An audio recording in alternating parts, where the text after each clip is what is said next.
Hi, my name is Diane Robinette, and today we will be talking about taking control of spreadsheet risk. Spreadsheets will always have a role in meeting the analytical needs of a company. There's simply no way around it. Spreadsheets offer an ease of use and flexibility that no other business application has been able to replace. But it is common knowledge that spreadsheets are error-prone. Does this mean companies should eliminate spreadsheets for these purposes? Absolutely not. Employees should be empowered to choose the right tools for the job, but should also be given every opportunity to be successful with those tools. Understanding where spreadsheet risk can hide is key to improving the quality of spreadsheets, reducing time spent finding errors, as well as implementing effective internal controls. Spreadsheets provide such great flexibility to do exactly what we need. No waiting for IT to make changes to systems, no workarounds, no compromises. Exactly what we want when we want it. And when requirements shift, it's entirely under our control to make the necessary changes. But spreadsheets are not perfect.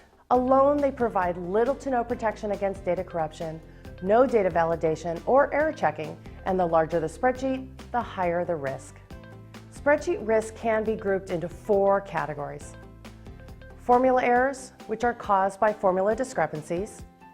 Risks, which are not necessarily errors, but do defy best practices and can cause problems. Hidden, which is just sometimes an oversight, but it can also be fraud. And lastly, items that are difficult to see. Again, speaks to best practices. I've selected the most common issues that we've seen in each of these categories for our discussion. Data in a formula range is one of the most common errors. This is often the case when a spreadsheet user takes a final look at the spreadsheet before they rush off to a meeting. They notice a calculated value isn't what they expect, but they just don't have enough time to correctly resolve the problem. So they quickly insert the value they know it should be, and with the best intentions tell themselves that they will fix it later. But then they forget. That cell will now be static when in fact it should be dynamic based on a formula calculation.